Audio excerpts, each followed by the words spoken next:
ഗാർഹിക പീഡനങ്ങൾ മൂലം സ്ത്രീകൾ മരിക്കുന്ന സാഹചര്യത്തെക്കുറിച്ചാണ് നമ്മൾ ന്യൂസ് ബസിൽ ചർച്ച ചെയ്തുകൊണ്ടിരിക്കുന്നത്.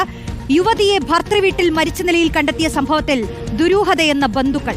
പാലക്കാട് വടക്കഞ്ചേരി കാരപ്പറ്റ കുന്നുംപള്ളി നേഖ സുബ്രഹ്മണ്യനെയാണ് ആലത്തൂർ തോണിപ്പാടത്തെ ഭർത്തൃവീട്ടിൽ മരിച്ച നിലയിൽ കണ്ടെത്തിയത്. സംഭവത്തിൽ നേഖയുടെ ഭർത്താവ് പ്രദീപിനെതിരെ ആരോപണവുമായി യുവതിയുടെ ബന്ധുക്കൾ രംഗത്ത് വന്നു. മകൾ ആത്മഹത്യ ചെയ്യില്ലെന്നും മകളെ പ്രദീപ് കൊന്നതാണെന്നും നേഖയുടെ അമ്മ ജയന്തി പറയുന്നു. മക്കളില്ലാത്തതുമായി ബന്ധപ്പെട്ട് നേരത്തെയും നേഖയെ പ്രദീപ് മർദ്ദിച്ചിരുന്നുവെന്ന് ബന്ധുക്കൾ ആരോപിക്കുന്നു. ഇവൻ വീട്ടിലുള്ളപ്പോഴാണ് പ്രശ്നം. ഇവൻ ജോലിക്ക് പോയാൽ അവിടെ ഒരു കുഴപ്പമില്ല. അമ്മയും ഇവനാണ് പ്രശ്നക്കാർ. അമ്മയാണ് ഇവനെ കൊണ്ട് ഓരോന്ന് ചെയ്യിപ്പിക്കുന്നത്. അമ്മയും ഇവനും ഗുണം ഇവനാണ് ചെയ്തിരിക്കുന്നത്. ഇവൻ കേബിൾ കഴുത്തിലിട്ട് വലിച്ചിട്ടാണ് കൊല ചെയ്യിപ്പിച്ചിരിക്കുന്നത്.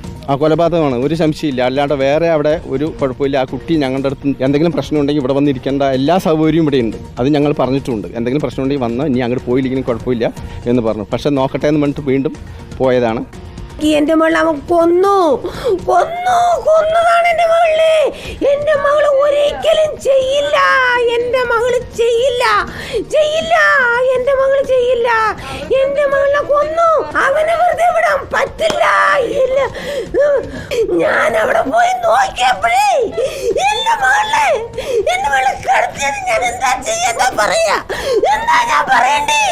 എന്റെ മകളെ അവൻ ദുഷ്ടം കൊന്നു. എങ്ങനെ കൊന്നു എനിക്കറിയണം.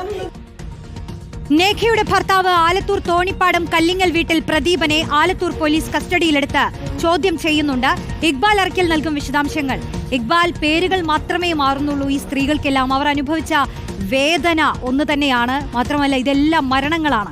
ഓരോ കാരണങ്ങളാണ്. ചിലർക്ക് സംശയരോഗമാണെങ്കിൽ മറ്റു ചിലർക്ക് കുട്ടികൾ ഉണ്ടാവാത്ത കാരണമാണെന്ന് പറയുന്നു. എന്ത് തന്നെയാണെങ്കിലും പല കാരണങ്ങൾ കേൾക്കുന്നു. ഇതൊക്കെ ആക്രമണത്തിലേക്ക് നയിക്കുന്നു. ഇതെന്തിനാണ് ഇങ്ങനെ ആക്രമിക്കുന്നതെന്ന ചോദ്യങ്ങൾ സമൂഹത്തിൽ തുടരെയായി ഇങ്ങനെ ഉയർന്നുകൊണ്ടിരിക്കുന്ന സമയമാണ്. ഇവിടെ എന്താണ് സംഭവിച്ചത് ഇക്ബാൽ?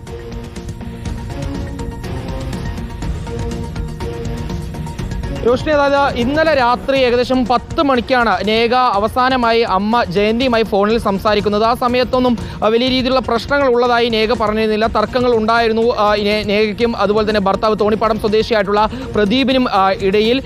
ഇന്നലെ രാത്രി 12 മണിയോടുകൂടിയാണ് പിന്നീട് പ്രദീപ് നേഖയുടെ വീട്ടിലേക്ക് വിളിച്ച് അമ്മയും അതുപോലെ തന്നെ മറ്റു ബന്ധുക്കളോട് നേഖ ഇത്തരത്തിൽ അനക്കമില്ലാതെ കിടക്കുകയായിരുന്നു എന്നും ആശുപത്രിയിലേക്ക് മാറ്റിയിട്ടുണ്ട് എന്ന രീതിയിലുള്ള വിവരങ്ങൾ ഈ യുവതിയുടെ കുടുംബത്തിന് നൽകുന്നു. അങ്ങനെ ഈ കുടുംബം ആലത്തൂരിലെ ഒരു സ്വകാര്യ ആശുപത്രിയിലേക്ക് എത്തി പരിശോധന നടത്തുമ്പോൾ നേഖയുടെ മരണം സ്ഥിരീകരിച്ച വിവരമാണ് അവർ അറിയുന്നത്. അതിന് പിന്നാലെ പ്രദീപിനെതിരെ ആരോപണങ്ങൾ ഉന്നയിച്ചുകൊണ്ട് നേഖയുടെ കുടുംബം രംഗത്തേക്ക് എത്തുകയായിരുന്നു. 6 വർഷങ്ങൾക്ക് മുമ്പാണ് ഈ വടക്കഞ്ചേരി കാരപ്പറ്റ കുന്നുംപള്ളി സ്വദേശിയായിട്ടുള്ള നേഖയെ അതുപോലെ തന്നെ തോണിപ്പാടം സ്വദേശിയായിട്ടുള്ള പ്രദീപും തമ്മിലുള്ള വിവാഹം നടക്കുന്നത്. അതിനുശേഷം മക്കളില്ല എന്ന് പറഞ്ഞുകൊണ്ടുള്ള പ്രശ്നങ്ങളെ തുടർന്ന് സ്ഥിരമായി പ്രദീപ് നേഖയെ മർദ്ദിച്ചിരുന്നു എന്നുള്ളതാണ് നേഖയുടെ ബന്ധുക്കൾ ഉയർത്തുന്ന ആദ്യത്തെ ആരോപണം എന്ന് പറയുന്നത്. അങ്ങനെ വർഷങ്ങളോളം മർദ്ദനമേറ്റ നേഖ അവരുടെ വീട്ടിൽ ഭർത്താവിൻ്റെ വീട്ടിലുണ്ടായിരുന്നു. പല സമയത്തും നേഖയുടെ വീട്ടിലേക്ക് ഇവരുടെ ബന്ധുക്കൾ കൊണ്ടുവരുന്ന സാഹചര്യം ഉണ്ടായി. പിന്നീട് ഇവർക്കൊരു കുട്ടി ഉണ്ടാവുകയും ഈ പ്രശ്നങ്ങൾ ചെറിയ രീതിയിലെങ്കിലും കുറഞ്ഞതാണ്. ഇതിനുശേഷവും പല രീതിയിലുള്ള തർക്കങ്ങളും പ്രശ്നങ്ങളും കുടുംബപരമായിട്ടുള്ള കലഹങ്ങളും നേഖയ്ക്കും പ്രദീപിനും ഇടയിൽ ഉണ്ടായിരുന്നു എന്നാണ് നേഖയുടെ ബന്ധുക്കളും പറയുന്നത്. കഴിഞ്ഞ ദിവസം വരെ ഇത്തരത്തിലുള്ള പ്രശ്നങ്ങൾ ഉണ്ടായിരുന്നു. ആ സമയത്തും നേഖ തൻ്റെ സ്വന്തം വീട്ടിലേക്ക് വരികയും ബന്ധുക്കളെ ഈ പരാതികളെല്ലാം പറയുകയും ഈ പ്രശ്നങ്ങൾ പരിഹരിക്കാനുള്ള ശ്രമങ്ങളെല്ലാം നടത്തിയതാണ്.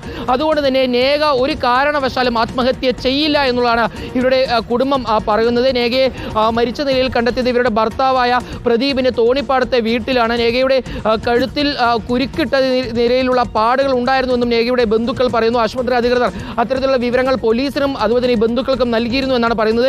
നിലവിൽ നേഖയുടെ മൃതദേഹം തൃശൂർ മെഡിക്കൽ കോളേജ് ആശുപത്രിയിൽ വെച്ച് മോർച്ചറിയിൽ വെച്ച് ഇപ്പോൾ പോസ്റ്റ്മോർട്ടം ചെയ്യുകയാണ്. ഈ പോസ്റ്റ്മോർട്ടത്തിന് ശേഷം മാത്രമേ മരണവുമായി ബന്ധപ്പെട്ട കൂടുതൽ കാര്യങ്ങൾ വ്യക്തമാക്കൂ എന്നാണ് പോലീസ് പറയുന്നു. പക്ഷേ നേഖയുടെ കുടുംബം ഉറപ്പിച്ചു പറയുന്നു ഇത് ഒരു ആത്മഹത്യയല്ല, കൊലപാതകമാണ്, പ്രദീപാണ് ഇതിന് പിന്നിൽ. എന്ത് പ്രശ്നമുണ്ടെങ്കിലും നേഖ തങ്ങളുമായി പരാതി പറഞ്ഞ് തങ്ങളുടെ വീട്ടിലേക്ക് വരുന്നതാണ്. അത്തരത്തിലുള്ളൊരു മകൾ ഒരിക്കലും ആത്മഹത്യ ചെയ്യില്ല, അല്ലെങ്കിൽ മരണവുമായി ബന്ധപ്പെട്ട കാര്യങ്ങൾ ചിന്തിക്കുക പോലും ഇല്ല എന്നുള്ളതാണ് നേഖയുടെ അമ്മ ജയന്തി ഇന്ന് കരഞ്ഞുകൊണ്ട് റിപ്പോർട്ടറിന് മുന്നിൽ വന്ന ആളുകളോട് പറയുന്നത്. അതുകൊണ്ട് തന്നെ എങ്ങനെയാണ് നേഖ മരിച്ചത്, പ്രദീപിന്റെ പങ്ക് കണ്ടെത്തണം എന്നുള്ളതാണ് നേഖയുടെ കുടുംബത്തിന്റെ പ്രത്യേകിച്ച് അമ്മയുടെ അച്ഛന്റെയും ബന്ധുക്കളുടെയും എല്ലാം ആവശ്യമെന്ന് പറയുന്നത്. ആലത്തൂർ പോലീസ് കാരണങ്ങൾ കൃത്യമായി വ്യക്തമാവുക എന്നുള്ളതാണ്. അത് അന്വേഷണത്തിലൂടെ തന്നെ വ്യക്തമാവുകയുള്ളൂ.